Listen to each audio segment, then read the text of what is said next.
Mijala Velasco from the Fellows, and Third Glenn Diaz from our panelists. Then let's just the same go around yung mga comments and suggestions, whatever insights. So, yeah, it's all yours. Right. I guess I'll start with what I liked about this draft and the overall project. So I really commend the writer for having a very clear intention for what she wants for the project and how she's introducing a lot of elements of mythology that a lot of kids and even adults are familiar with. Actually, I clarified with her if Alan and Anaklan are stuff from our previous chapters. A lot of it is mostly explanations or just descriptions of the surroundings and um, Madarag's experience growing up being bullied. But I don't, I can't characterize anyone here. Like I don't know how Madarag looks like. I don't know how he speaks. I don't know how he feels about being bullied. Like what are his internal thoughts? How does he respond to the bullies? What are his physical expressions? So I'd like to see that more fleshed out and clear so that we can distinguish everyone. And yeah, and there's a lot about him being a victim of bullying as a 15-year-old throughout his childhood until he's 15. So, but at the same time, he has friends. So I feel like the problem that is being presented in this chapter doesn't seem immediate or urgent because we don't know how he's bullied. Like how do they give him names? How do they insult his powers? Stuff like that. And in terms of world building as well, I don't get a sense of where this place is. Like what's the environment? Is it in the mountains? Is it in the beach, the Midlands? And there's also no clear details or telling details of the culture. Like what do the people wear? How do they speak? Like I know that it's a English, it's a word written in English, but I guess maybe the author can describe like what are their intonations, how do they speak, how do they interact. And another thing to make the world itself, the mythical people in the world clear is also like what is the social hierarchy of this community? Like I don't get a clear sense of the importance of the Alan and the Anakran. Why is there this rivalry? Yun, again, why is he being bullied? Even if there are restraints to the powers, because we know that the Anakran can't give life the same can control life the same way as the Alan. So I think the social hierarchy and how the community works will clarify that as well. Uh, yeah, and there are a lot of details that I feel will make the story stronger. Like we know that Tyrone is a looker, but how handsome is he? Like how does he look? Like what is the skin of these people? Like, if they're near the beach, near the sea, they're very tan. If they're up in the mountains, maybe they're a little paler than usual. Something like that. And yeah, and little details like these are just next. Like what is the name of the flower in chapter two? Like there's a very interesting legend behind it.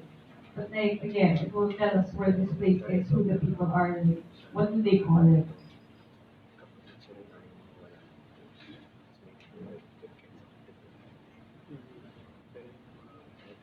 And I think the bigger story here, as we see in the synopsis and in the summer, in the current chapter outline, is that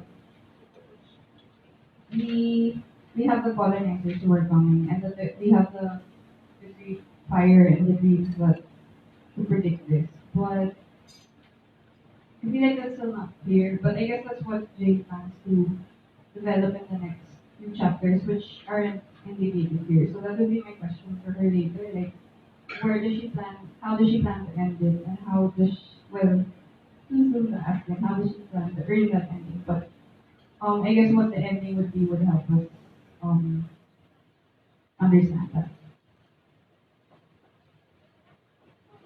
Well, that's it so far. I'll just add later. Don't worry.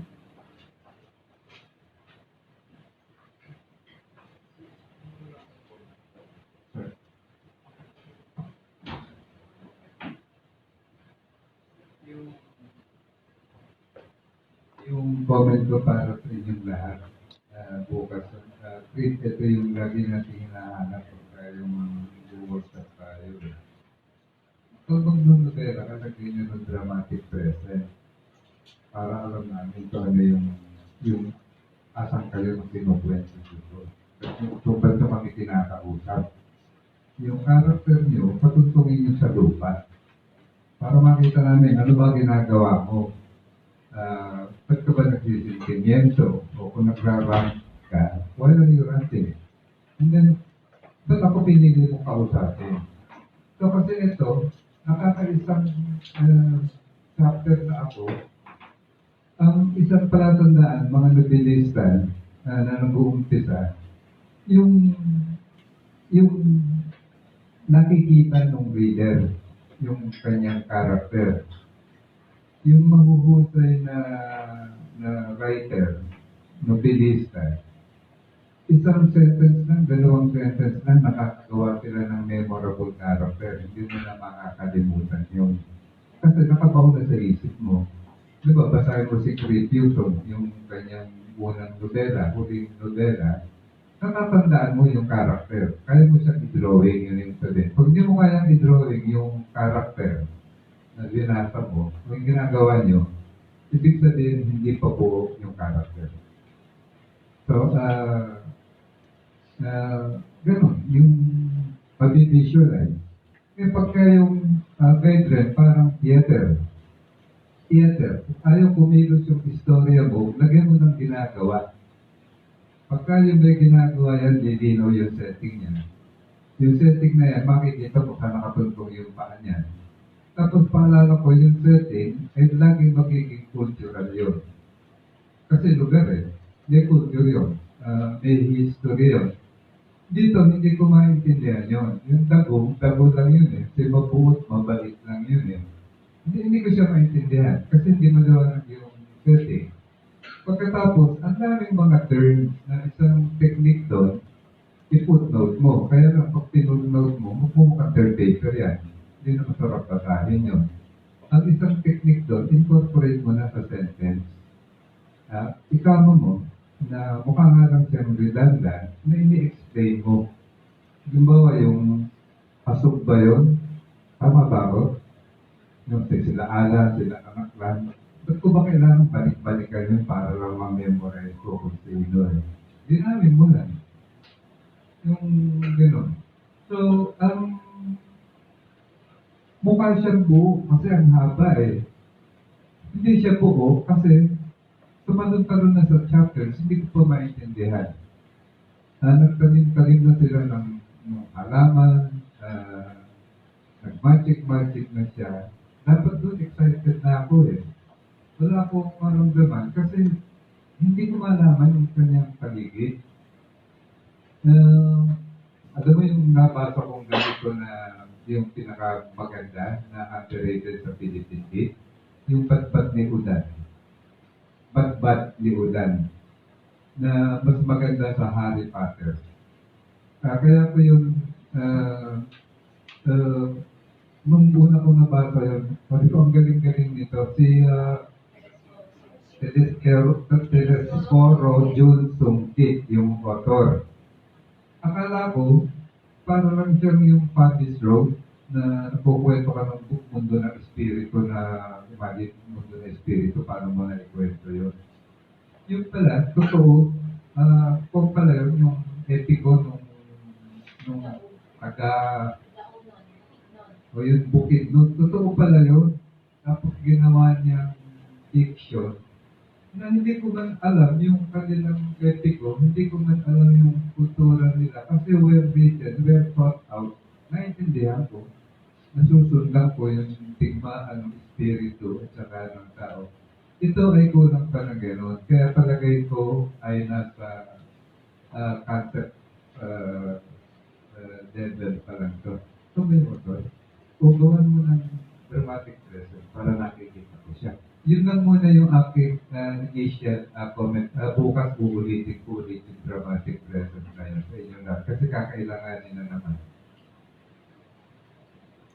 So, yung dramatic presence, sir, no? Para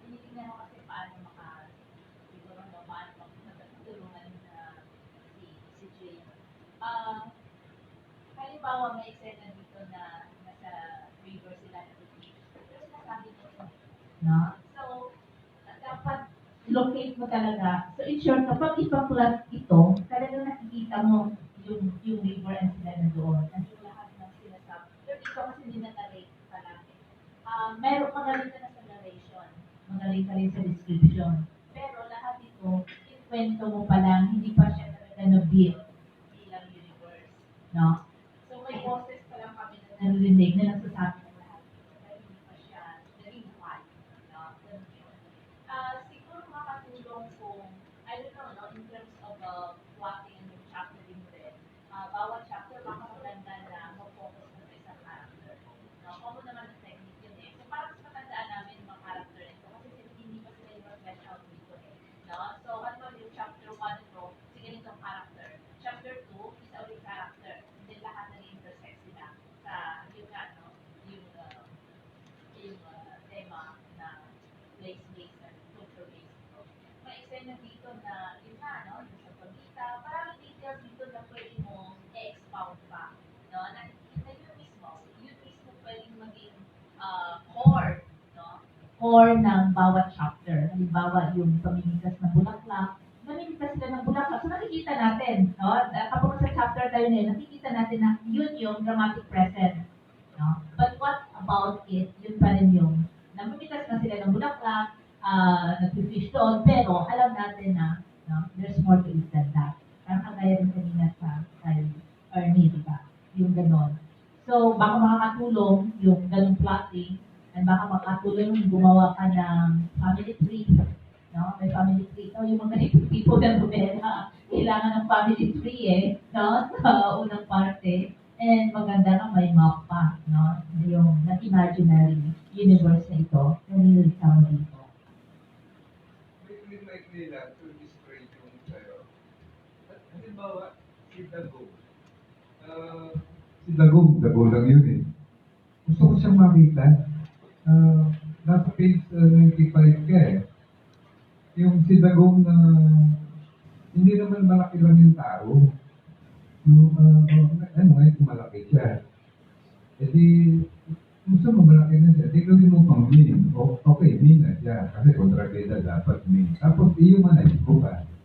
So, pag nabuo na yung gano'n, yung ito yung binabanggit ko, yung character, hindi pangalan lang. Yung character ay, yung mga pangalan dito, yung, adjective na, and therefore, signification of something else na hindi pa siya nagagawa. Pero andi dito na. Yeah, yun lang yung gusto kong idagdag. Okay.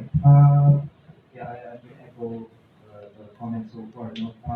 So basic yung problema na yung problema, weakness. Just translated it. Okay.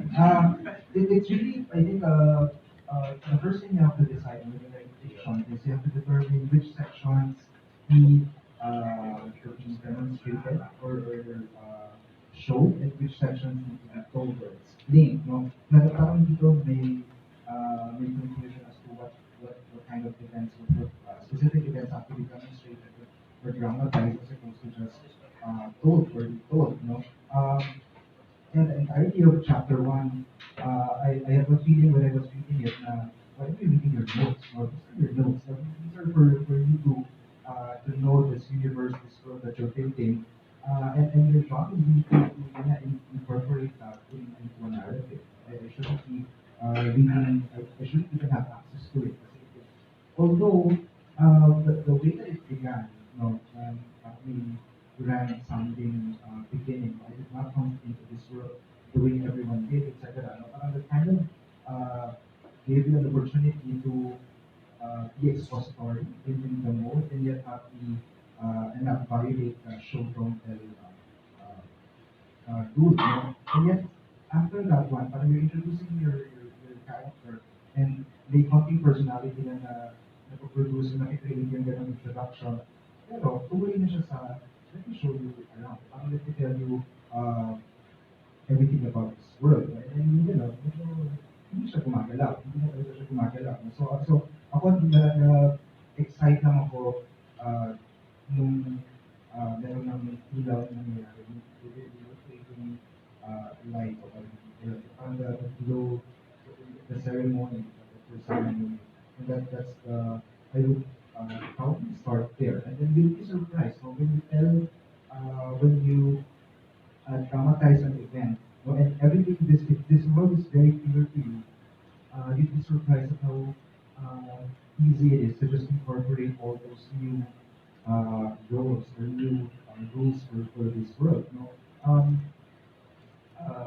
so I'll uh, give your reader some work. You don't have to spend everything out for your reader. No? We have assume that your reader is competent enough to deduce or discern the rules of this world just when you show it by a narrative. So yeah, I also commend the mythical motifs, no? Kung identity, question about identity, then half this and then half that, and of course that's very many uh, resonances with many other mythical universes. There was a definition of tragedy at one point, no? Whether you define tragedy. So yun nga, no? Yung ganon, dapat hindi mo sinasabi sa amin yun. Kasi dapat pinadramatize mo yun eh. That this character is going to be a tragic character because he knows what's going to happen to him, and yet he will try to subvert that. To show us. No? Don't tell us. No? That being said, no, I commend the project. I super excited about this project. No? Kasi, historically speaking, defeated yung indigenous in this narrative. No? But fiction, if you're trying to uh, uh, depict that fictionally, that can be a space for victory. We can recover that imaginative space and actually win this. But in really historically speaking, we actually lost that narrative. No? That being said, no, there are yeah, I don't personally write historical fiction. It's so hard. It's so hard. No? Some things, parang the one wrong word, parang the one wrong, pero one problematic word, it can take you out of that universe. For instance, looper. Looper. Someone was described as a looper. I'm not sure how old the etymology of that word is, but even more harmless seeming word like poverty or specialization, kababaihan, or someone from the society as a quote specialization. It sounds clinical to me. Tapos when the character was in the library, someone went out no, for lunch. That, that might be possible, but really, it really kind of uh, pushes you out of that universe. No? The character, I think medyo na-flesh out na yung psychology ng character. Precisely because we have a lot of chapters to do with. I think if I had to diagnose the psychology of this character, parang it tries to come off as a pacifist, as a very laid-back person, and yet he actually, I can sense that he actually takes pride in, oh my God, my glow was right, or my glow was, so parang may konting gloating siya, pero outwardly, he's very, parang and shy, no? So I think, and that kind of personality, na may ganong flow, that's perfect, a perfect recipe for explanation. So the character is, yun nga, na may meron siyang blind spot. There's something about him that he doesn't know, that he doesn't recognize, that can be explored throughout the narrative. Finally, I like the encounter with, all along, I'm not sure if it's intentional, no? Pero I like how it is very personal. I like the close-up encounter with Milo. Milo or Milo. All along, you thought this character is very interested sa isang babae, and then here comes this male character, and we have a moment. Okay, thank you.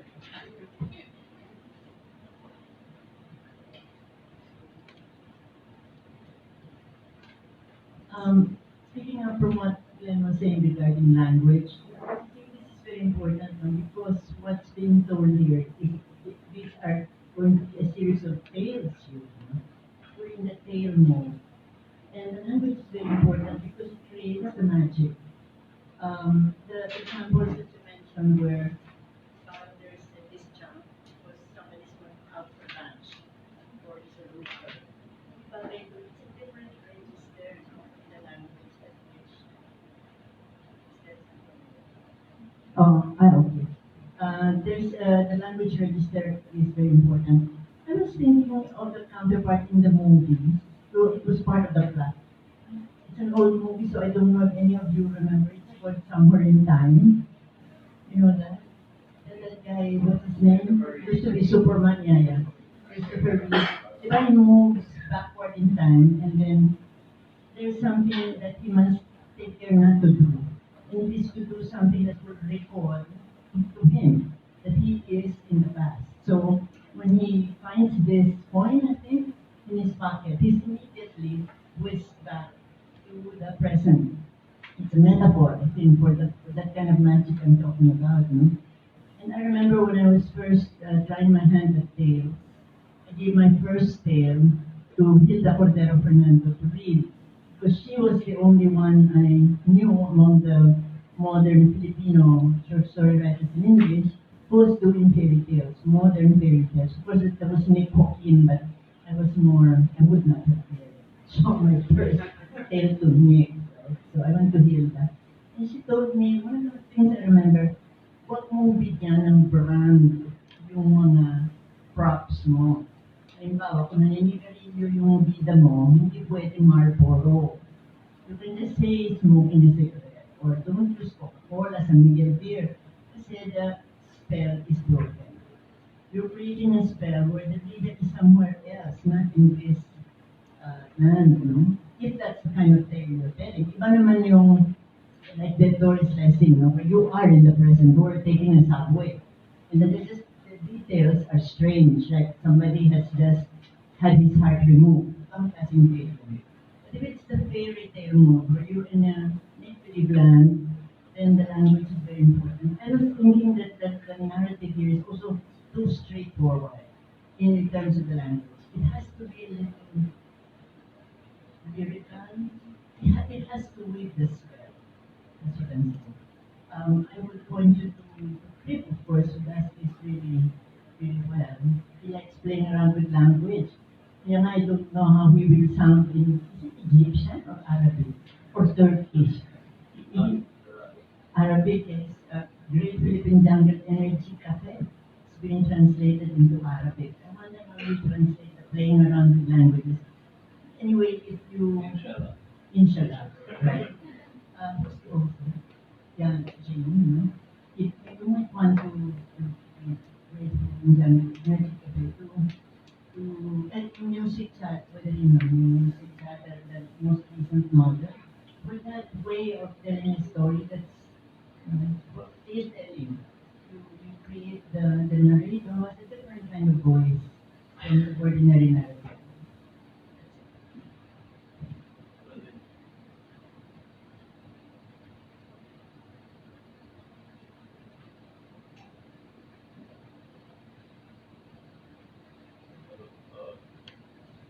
Isa lang ang comment ko.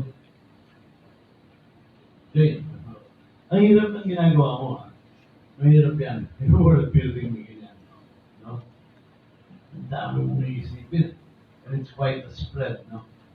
Parang Tolkien, parang Avatar, no? Ang hirap-hirap. Isa sa mungkahi ko, you shouldn't have your first line of dialogue coming 5 pages later. It might have. Kung at least the first line of dialogue appears a little earlier, mababawasan, madidiffuse yung spread na ginagawa mo. You know, ma-concentrate. Part of the dramatization na sinasabi ni June, na pag nagsalita na yung tao, pag dalawang tao nagsalita, the focus will be on them. Nagko-close up sa kanila. As it is, it's very diffusing. Even if may sense of intelligence na nagkikwento, ang dami niyang kinikwento.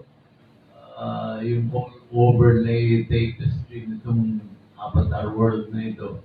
Tapos isa-isa niya ini-introduce yung mga characters. No? So, baka makatulong parang mabilisan. At saka yun nga, yung shift ng concentration. Yeah. mapupunta doon sa relasyon ng central character at saka yung introduction character when they speak to one another. Yun lang ang suggestion. Your second piece of dialogue appears after 2 more pages eh. And then matagal pa bago nagkaroon ng talagang mahabang exchange eh.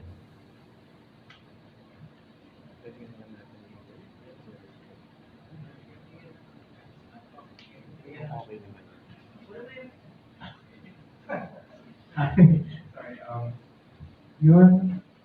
my main comment on it is that I think that another aspect of the narrative that the language field to deliver with is establishing the narrating position. Like yung questions for this, like what is the narrating position? Where is the narrator at the time of telling of the story, both physically and temporally? Because like when I first read your piece, the narrator currently sounds like he's in a point in the future, removed from the physical setting of the story, and he's telling the story to someone who asked. Because like there are moments when the narrator is like, oh, he uses the you, the second person point of view, and then there are times when the narrative implies or sometimes introduces suddenly the presence of a routine in the setting by using would. And I'm uncomfortable with the tone of the narrator because although he's speaking to someone, we don't catch a glimpse of who the narrator is, how the narrator is reflected in the protagonist, and what memories that the supposed narrator from the future will know, and how it's projected into the narrative protagonist that is going through the present. So I guess that's something, I don't know, yung pagka currently kasi diba, you're talking to a you, and contentions have been raised regarding your need to dramatize. And you can even do that now when you're, if your narrator is of the future and he's recalling something. Because you can solidify more the kind of, not bias, but like, I know, because memory is colored by time and how you perceive it. So you have that opportunity to maximize the language part. Hello. So, yung pinakamadala. Sorry, na-excite kasi ako kasi sobrang excited, ang pinaka-paborito ko sa lahat talaga world building. Actually, sakto kakatapos ko lang ng isang Philippine mythology inspired na novel sa the world building thing about Philippine mythology. So, isa-suggest ko lang yung parang methodology ko, ganito. Kasi ako, hindi ko yung ganun din, info dump sa first chapter, medyo hindi ko rin trip yan eh. Mas gusto ko yung on the go, parang kasama ko yung kwento, kasama ko din nagtutukunan yung tungkol sa mundo. So, ito, isipin mo parang app, yung, yan, Candy Crush. Candy Crush na app, nalaro ng Candy Crush. Pag nagsisimula ka pa lang ng Candy Crush, ituturo sa iyo ng game kung paano mo siya laruin. Tama? Ang una niyang sasabihin sa iyo, i-move mo yung red kaya para makabuo ka ng 3. Ito yung mangyayari. So, i-move mo. So, parang ganun. Habang nagsusulat ka, tinutulungan mo yung reader mo kung ano yung necessary na information at that time, yun yung ikukwento mo sa kanya, i-explain mo. Tapos next, i-explain naman ni Candy Crush ano mangyayari kapag 4 na magkakatabi yung mga fruits ba yun? Yung colors. Sorry. Ayun. So yun, di ba? Pero yung makikita. So yung i-explain na next, yung pang-abatan, tapos yung pag-cross, pag-lima, may mangyayari, di ba? So parang, instead of binigyan ka ni Candy Crush ng listahan ng ito yung rules na ginagawa mo, pag 3, ito yung effect, pag 4, ito yung effect, yan mo na ganyan. Tapos bago ka maglaro, makakalimutan mo kasi yun pina-experience niya sa'yo yung explanations. Ayan. Tapos, ano pa? Candy Crush ulit, yes. Ang pwede mong gawin dun sa kasi yun din yung experience ko, lalo na kung Filipino words, medyo mouthful minsan yung iba Ngayon, alan tsaka anaklan, di ba? Parang magkatunog, ganyan. Ang ginagawa ko dun sa mga jargon naman, jargon yung itatawag ko lang muna yung mga mahirap maintindihan. Ang ginagawa ko, kaya itrato mo yung alan mo as yung kulay red. Tapos itrato mo yung anaklan mo as yung kulay yellow. So ang pwede mong gawin, ilista mo lahat ng mga jargon mo. Tapos as the story progresses, kung alin yung info na kailangan mo, i-explain mo, i-trash out mo. So, na-explain mo na yun, tapos ka na doon. Yung next mo naman, yung kung magagamit mo naman yung yellow or yung green, yun na naman yung ika-trash out mo sa listahan mo. Basta once mo lang siya na-explain, pero at least on the go, hindi yung isang bagsakan na listahan. Yun yung, baka makatulong na. Hirap nga ako. So, hindi ako masyadong nag-lore build in my own stuff. Pero, so, I don't have experience for it otherwise with that. Pero nag-DDM ako ng D&D, ng Dungeons and Dragons. So, medyo, parang yun yung pamigar ako sa parang pagpasok ng tao sa lore, I would think. And, pag may nagkakaroon ka ng D&D, sisimulan mo sila na ang unang tanong sa players mo ay ano nang gagawin mo. You have to ask them the action that they have to take. And I think it's a thing that I wanted to ask about a lot of the stuff that has lore in it. I think with a lot of the stories that we have in this workshop, is that when does lore building have to happen? Do you have to put it all front loaded? Does it really have to be that? Or can it just be a given that it's there? Andun na siya, huwag na pag-ipanan kung bakit siya nandun, o ano nangyayari. Kaya mo yung mga characters may mga experience ng mga bagay. Nandun ko sa kanila. Kasi kaya nga naman natin ginagawa yung world building kasi hindi agad nung mga basa to eh. Diba? At tayo yung hindi alam. Pero yung mga tao nandun, normal sa kanila itong lahat ng bagay na to. Hindi niya kaya, huwag ang pinapagawagan sa kanila ng mga bagay-bagay. So yun, I guess it's eventually comes down that what you know and what you know as a writer and what your characters know as people and how they would react to these things. They're not surprised by any of it. They're not introspecting about, oh, this is the well of souls and this, if you put a dead body in here, it will be resurrected into anything fun. They already know that. So I think my suggestion is similar to how Boone and Sir Cliff was going earlier. Just get people moving. We're in action. Like a piece we're familiar with is EJ stuff. He did do a lore dump in the beginning, but things were stuck in the place. There are things, something's happening already. That there's a travel happening. So yeah, it's really a suggestion for mine to get people moving.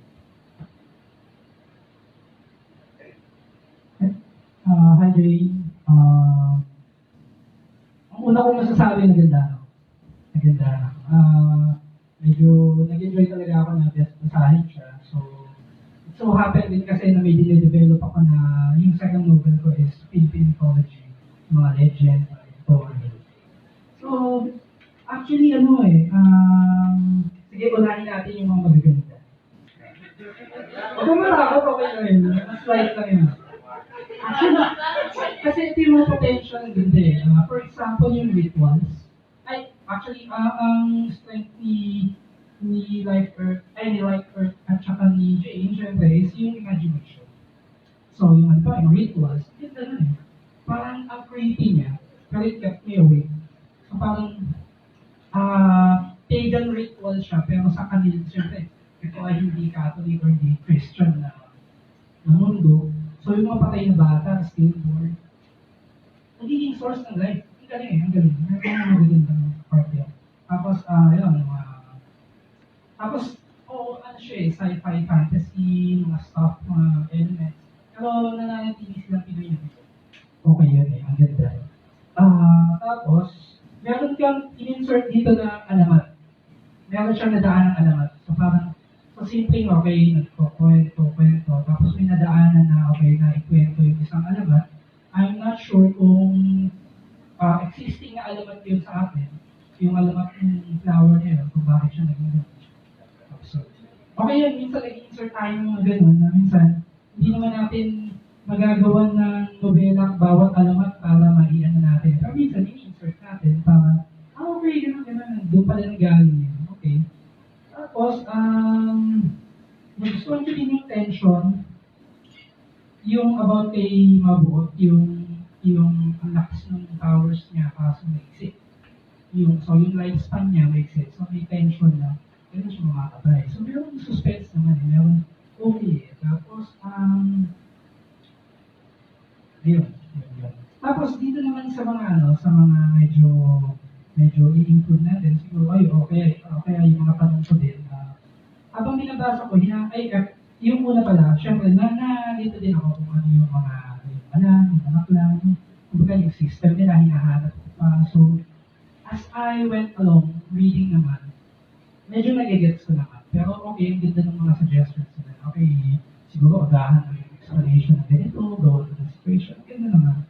Tapos, yun, so medyo mahaba-haba lang na dinabasa ko, naghahanap ako ng conflict. Meron naman eh, may conflict eh. Una yung pagka-predict kay Madeline. Conflict na siya eh. Isa na siyang taking time off. So, hindi natin alam kailan sasabog. So, hinihintay ko lang na sumabog yung conflict. Kaso, syempre, i-base din natin kasi syempre, ano naman except lang naman. Tapos yung outline. So, i-base natin sa outline. Hintay ko, parang hanggang sa dulo, hindi ko nakita sumabog yung conflict na meron naman hindi naman siya absent. Pero hindi siya, kasi parang ang naging ending, unless hindi pa yun tapos, pero parang ang naging ending niya, hindi pala ending sorry. So basta yung huling nabasa ko is, nagpunta lang sila dito kay, ano ba siya, isang ginoo ba siya? So parang hindi to, pero somehow nagkaroon ako ng feeling na parang, okay, pwedeng ano siya, parang, hindi naman sa Harry Potter, pero merong character, Pinoy, well, hindi sila Pinoy actually, pero may culture. Tapos, meron pala dito, merong character na, may character na talong, tapos meron din talong. Yun, medyo, madami naman pwedeng piliin pangalan or gawin. So medyo, sa script writing nga, sa hindi talaga tayo gagawa ng magpapangalan, or medyo hirap ang focus. Madami naman pala. Tapos, okay, wala po. Thank you po.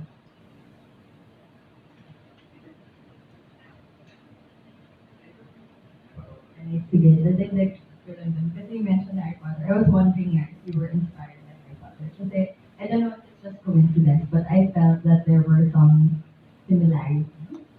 That might be a good thing. Yeah. Anyway, siguro I was reading the outline, although hindi pa kompleto yung chapter outline. My main question is, I'm asking kung ano yung desire ni Madeline. I think Sir Glenn mentioned it kanina na parang maybe does he secretly want to be the best at something? Kasi it always comes up very frequently na he's just second.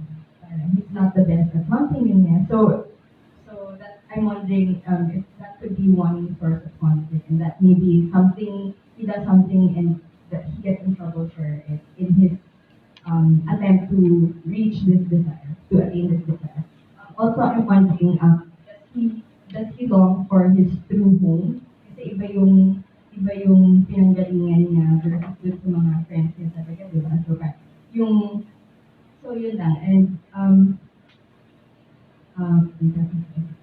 okay, so those are the two questions na parang thinking, ito ba yung focus niya? Is he longing for his true home or to figure out who he is, so identity again?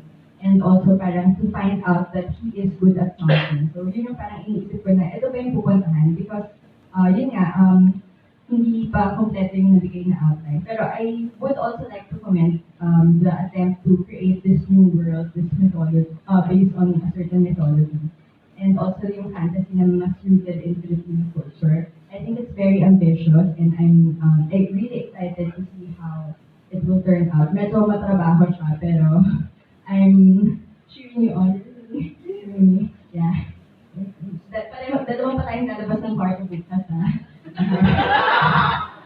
Baka, may maiwan. Yun. Tapos, siguro, maybe to add lang with regarding the comments that have already been regarding the language, first of all, other like of the word, for example, so parang it feels so scientific, or I mean, parang it seems kasi that this is in a completely world entirely, kaya ba siya like, it's not really here, like, I don't know, it's a secret, she's smiling, you know, something, ganun. Pero, so yun, so, that word, that's so, ano ba, like, connected with mga medical advancements. And specific, like, just some specific scenes, kasi I know they mentioned about, showing versus telling. Siguro meron akong specific scenes that I wanted to know more about. For example, the moment na naging jealous si Madalag of Taro. Parang, okay, he was jealous. What's his facial expression? Like, it's very interesting to me. Kasi, these anaklan, they can also feel things para such as jealousy or pain. So they're kind of like humans, ganyan. Pero how do they experience those things? Also, I think there were opportunities like may prompt pero parang hindi lang nasundan. For example, lines like, I remembered Mabuo's reaction, pero hindi binalikan kung ano yung reaction. Or Saranga looked like he was deciding if he would speak. So how did he look if he was deciding if he would speak? So yun lang, feeling ko baka lang those to point out those specific instances. But yeah, overall, I'm very interested in it, in the methodology. Also pala, yung what Ernie was saying kanina and yung suggestion nila Boone na parang you give you describe or you build the earth as you go along. So that's one. I think another possibility would be to introduce an outsider. I don't know how you would introduce an outsider, but basically that's I think that might be easier. But then I don't know if that's fit for your story, but I'm putting it out there. You know, like in Harry Potter, he's an outsider, so now there's reason for him to for all of these introductions. So yun na. Thank you. Good job.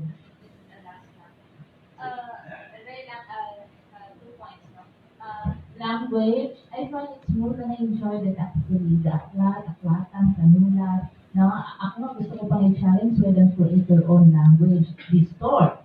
No, if you can't be magical, distort. No, like for example, really speak like maybe Konyo or what? At what point? Because you have it here, like, di ba? The panulat, blogla, aklat, aklatan, and then maybe more of that. No, you distort.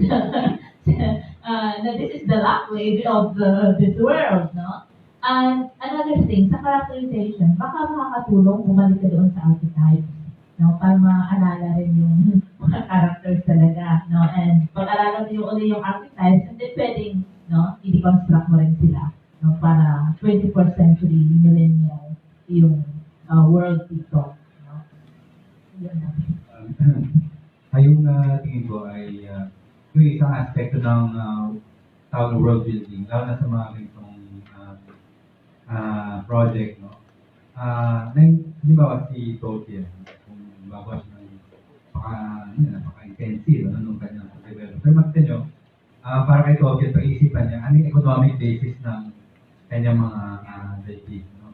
Saan bubuhay yung mga habit, ano yung kanilang kabuhayan, yung mga iba pa mga types of entities, ano yung kanilang.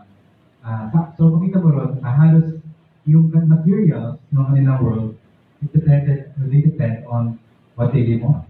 Siyempre, may trade relations sila sa ibang mga groups na nagpapasok doon ng mga jewelry, diamonds, or whatever, no?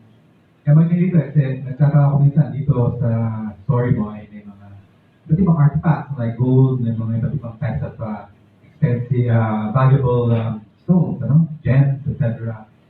Parang hindi naging generic yung presence, no, in this society.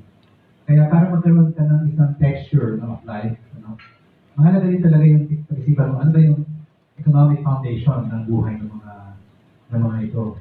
At maliban doon, of course, even though you may not put it out explicitly, ano yung social structure, no, ng ganitong society. So, I think sa ganitong bagay, lalong malilinaw yung huli sa tsura ng mga bagay-bagay. Halimbawa, yung usapin ng aklatan na nababanggit ko, no? Kasi malaking fan ako ng mga libraries, etc. Pero yung mga yan, they actually reflect yung what materials, no, exist in that society. Ano yung ano yung knowledge, no? How is knowledge considered, no, or stored, no, in that society. And of course, nandun din yung how to extract this knowledge from a library, di ba? Yung huling nakita ko na parang world talaga na yung Last Jedi, di ba, dun sa, oh, this is the Jedi library, 5 books. Yun lang, that's all. That's the whole Jedi library for thousands of years, Di ba, tapos natatamaan ng lightning, tapos sunod na yung buong Jedi library, Siguro that's how Hollywood people look at, library, that's big library, 5 books, etc. Pero, yung sa, naman, sa Harry Potter, of course, how do you present books and libraries and the knowledge you can gain from them. It's also particularly specific to a certain British, bookishness, So, kailangan kang, dun sa ganun, kailangan din parang yung portrayal mo ng ganito, kahit pwede pang bigyan ng ng dagdag na laman, So, for example, parang kay Tolkien, the Hobbits don't have libraries after books. It's actually these guys, Saruman, etc. They have these books, They didn't store ng mga knowledge na yan. So, ano kaya yun? I can't visualize it as it is written now. So, bahagi dyan, siyempre, yung na discussion natin, ano yung materials ng society niya? Ano yung economic foundation ng knowledge nitong society? So, may idadagdag na ako. Isa ko pang masishare lang na suggestion. Yung ginagawa kasi, yung ibang libro, yung ginagawa nila sa world building nila, kasi nagigets ko yung struggle na yung paano mo gagamitin agad yung alan at saka anaklan. Ano sila creatures sila, kunyari, kung i-compare mo sa Japanese Tengu or Dragon, alam mo kasi yung mga yun Pero alan, anaklan, hindi mo alam hindi alam ng reader kung ano yung itsura nila. Pagkatapos, hindi sila familiar. Tapos, yung features pa nila, based dun sa nabasa ko, hindi talaga normal. Kaya nagigets ko yung struggle na madami kang nagamit mo na words para i-describe sila bago mo nalampasan na gamitin mo na sila. So yung naisip ko lang, yung ibang libro, ang ginagawa nila, sa simula pa lang, bago mag-chapter 1, may short glossary of terms, parang alan, ganyan, blah, blah, blah, ganyan, anaklan, ganyan. Pero hindi ko i-advise yun, pero sabi ko lang, hindi ganun. Kasi medyo madaya yun, hindi challenging. So, yun, may ganung paraan din. Para na iwasan, yung ginawa ng writer doon, iwasan niya na ilagay sa chapter 1 yung pag-describe ng main characters niya na kakaiba. Something came to mind, Jane, that might help you. Consider selecting particular passages or episodes and try to render them in the historic present. That means utilizing the present tense alone for the passage. What that does, effectively, well done, is it becomes like a cinematic treatment where the episode is shown almost like in slow motion. It draws, the historic present usually draws the reader in. You become part of the scene. When everything, all the verbs are in present tense, like he slaps her, instead of he slapped her. Parang nagiging, it draws the intimate focus onto the scene. That might help diffuse the overly layered spread of world building that you're doing. It might prove handy, now and then. Several pages where you be careful with the selection of the episode. It has to really be a dramatic action scene, no, that you render in the historic present. As it is, by the way, I know that in some pages you have problems with your tenses, inconsistency of tenses.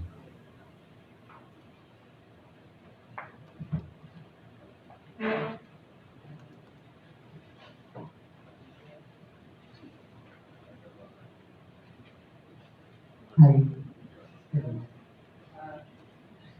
Hello? Yung nahanap ko ni yung tungkol sa social structure ng society. Tama sa hello? May tanong. Okay ba?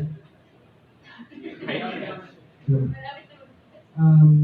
Yung ano kasi yung more than the economics, yung political economy, kasi and social relations nila. Kasi yung sinabi ko pero yung hierarchies nila, yun yung ibig sabihin. Pero yung ano ko, yung bagong dagdag ko, kasi yung social structure, yun yung mag-dictate din kung ano yung kinship structure nila, kung how sila mag-relate each other. Bilang community, kasi nakikita ko dito, yung pag-organize sila ng community, yung mga cultural is hindi naman yung katulad ng Pilipino na social structure, pero hindi ko makita yung uniqueness niya na exclusive daw talaga sa yung pag-establish sila ng family relationship. Kasi nakita ko dito very, tingin ko, parang very alam na kultura yung nakita ko dito is yung parang, yung they are kanang, yung naalala ko yung parang sila ay, yung parang kahit hindi mo siya parents, pero pag guardian ka, parang pamilya ka na rin, yung mga ganun, yun yung para sa akin, yun yung parang markers na masabi ko, kakaiba siya sa kultura ng Pilipino. Kasi yung mga yung family, yung kinship structure ng Pilipino is, but blood relation dito is by appointment ng community. So, another thing is, yun, tapos nyo naman, yung establish ko na ito, ang economy, yung politics nila. Kasi bakit mo gawin yun? Kasi meron kang binagay dito sa synopsis na may kingdom. So, ibig sabihin, within that small community, meron kang larger world outside of it. Tapos, yung character magiging apprentice ng isang aso na that is serving a monarchy siguro, or patriarchy, kung ano ba, hindi pa malinaw. Pero, yun na nga, parang meron na siyang yung parang binibigyan niya ako ng lesson na expect ko na later on, may illuminate dito sa akin kung ano world ko. Kasi, kailangan importante yung economics kasi may introduction ng pale white, pale skin strangers. So parang, kahit high fantasy ito, parang nakikita ko dito yung parallel sa Philippine history, yung pag-abot ng mga, yung mga Spaniards sa Pilipinas. Pero, ito, I trust yun naman na meron kang bagong i-introduce na somewhere ka sa software, meron kang bagong sasabihin mo. Tapos, another thing is yung language. Kasi minsan naiinis ako yung mga nasusulat ng fantasy ngayon kasi kailangan mag-cater ka sa interest ng market.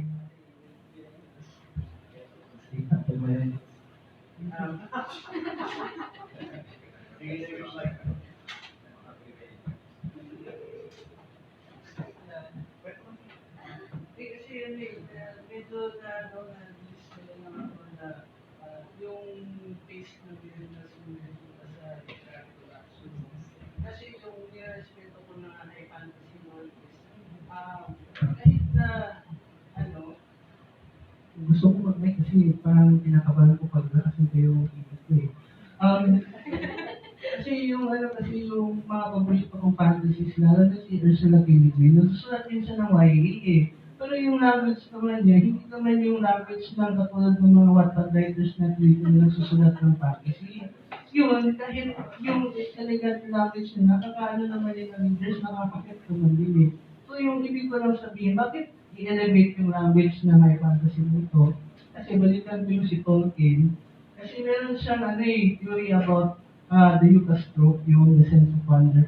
Ito yung magbibigay sa'yo ng reason bakit mo siya dapat isulat ng ganito. Kasi bakit elegant ang language? Kasi you want to evoke to the reader a sense of wonder. Kumbaga, may sulat ako dito eh. You try to make the mundane marvelous, at the same time, the magical, ordinary, and matter of fact. Kasi katulad ng yung bakit ko sinabi yun, yung kasi yung bakit dapat elegant ang language, kasi ito yung makaka-evoke ng sense of wonder. Kasi pag meron siyang passages na lyrical siya or yung parang meron siyang attempt to something poetic. I don't know kung magbubuli yun siya, pero depende rin kung magaling ka magsulat, whether na may lyricism doon, mahukok lang yun sila. Sila siya nakilig, hindi na magsulat siya ng lyricism, hindi ako nagpuport. Ayaw ko sa mga yun sa nabasa niya si Marshall David. But anyway, the point is, yung ano ba, yung katulad ng Sampagita, yung pag-dramatize dito, napaka-ordinary na kung importante siya na ritual sa kanilang ano, make it lyrical. Mag-evoke ka ng at least one paragraph half of the page na yung mga descriptive ng mga terms na katulad ng nagawa ng mga poets pag i-defamiliarize nila ang something ordinary. Kasi pag i-familiarize ng mga something that is so familiar sa Sampagita, nandoon na yung sense of wonder, magical na yun. Pero, yun lang yan. Yung it's about the Sampagita, yung ritual yung gano'n. So what I'm trying to say right now is, when you're trying to narrate a story, huwag mong kalimutan na yung katulad sa Harry Potter, di ba there are moments of magic, pero the way that both Rowling narrated it is very magical because yung pag-describe niya, yung mga passages niya, very elegant yung language. Hindi yung language na katulad to parang nag-narrate ka exposition na there are moments na lyricism na yung gumagamit ka ng simile, metaphor, mga basic na figures of speech. Para delimit natin yung pagsusulat ng high fantasy na hindi siya mahuwi na parang pagkatapos ng basahin, ay dispose mo na agad. Ayaw mo lang gano'n. Yung high fantasy kasi pag binasa mo siya, pagbalikan mo ulit, parang sarap siyang balik-balikan mo. So, yun lang. Kailangan ba lagi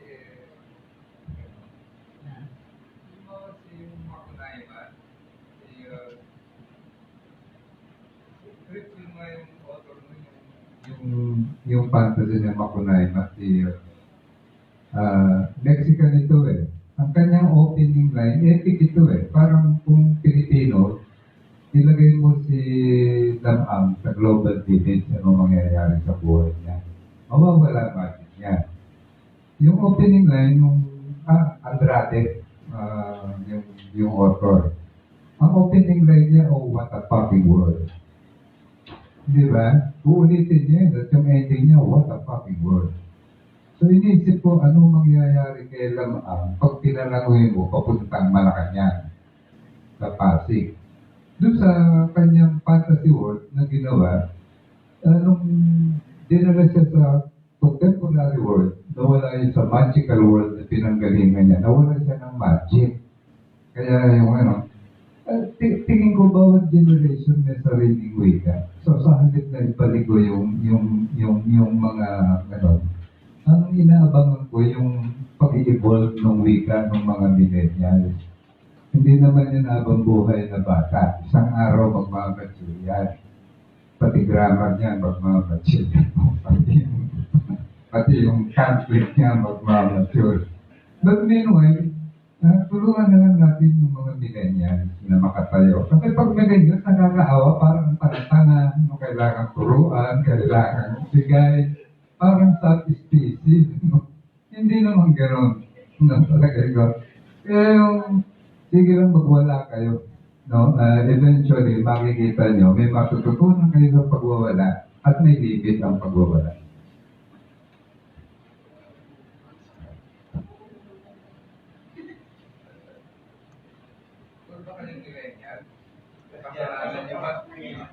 Kasalanan niyo bang millennial kayo? Nagdalawa tayo. Kasi siya, ewan ko kung tatali sa akin.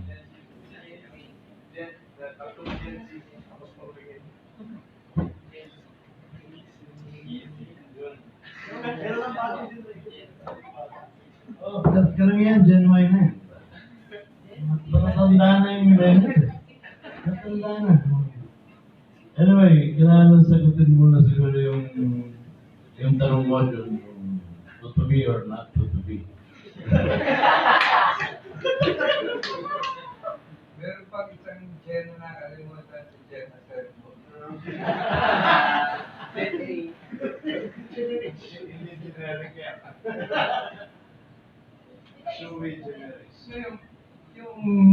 Kaya ako gustong basahin niya yung si Kwanto, yung sa Jungle Cafe na yung guguluhin mo lang naman yung disertasyon ng isang tao. Ano? Ang pangalan nito, yung poglero nila nung panahon.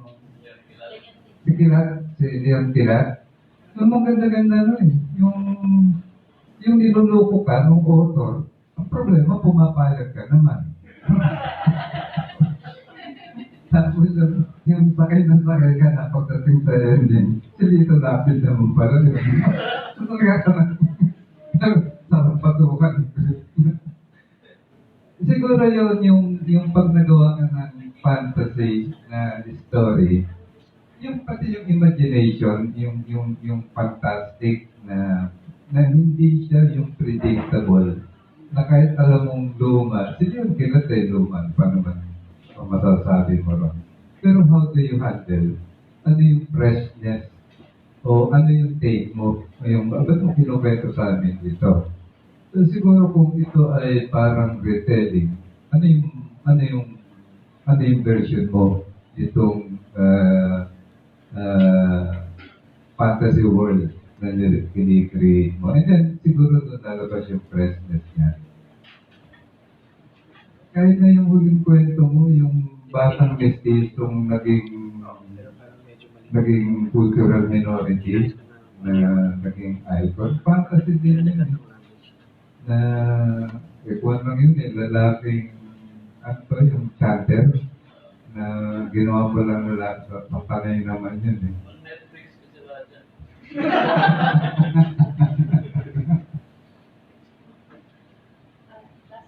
Pwede mo na i-explore maging evocative, no? Kasi maraming detalye dyan, no? Nasayang, no? Yung sensory details, pwede mo pang i-explore, yung iba't ibang senses, no? Para i-imagine the visual and memorable.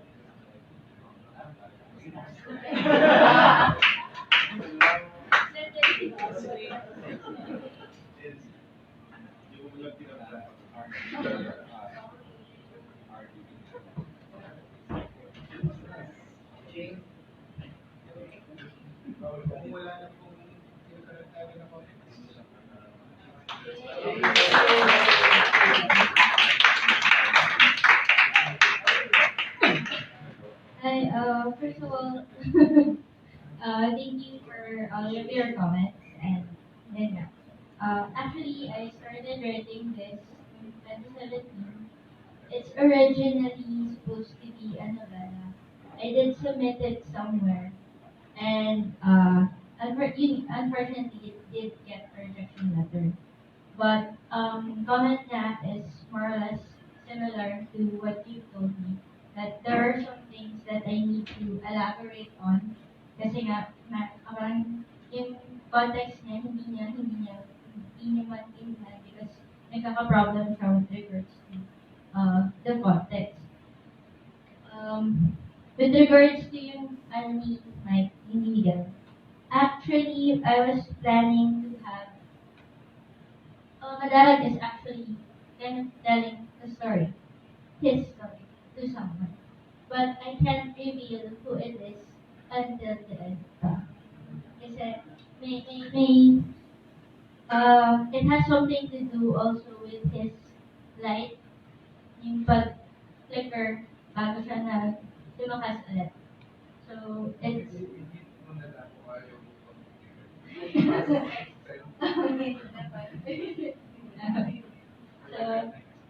Establish yung like you're talking to someone, establish a conversation. Actually, I was thinking that I was actually going to start it, na nag-uusap talaga sila or parang, yung context niya, hindi niya maintindihan because nagkaka-problem siya with regards to the context. So, it's... I was thinking that I was actually going to start it, na nag-uusap talaga sila or parang, yung context niya, hindi niya maintindihan because nagkaka-problem siya with regards to the context. So, it's... parang may kausap siya, but it's not obviously may kausap siya. Parang gano'n. Or to actually start it versus starting it na talagang he's face to face with someone. So it's more of yung parang memories na darat. And actually yung favorite part na rin that I enjoyed drinking yung sabi nga ni Sir Glenn with meeting Dilo. It was one of the yung pinaka na-enjoy kang gawin. And then kasi at some point in our lives, meron tayong person siguro na when we see them, parang, wow. Everything just, parang yung sa movies na, everything kind of stops and nothing, and parang it's the power of the person. So, ayan, it's my favorite part so far. So, ayan, actually, yung touch na siya in terms of everything else. Pero, yun nga, I haven't actually finished writing it. So, and, all your input most likely, I still have room to adjust it. So, ayan, baka,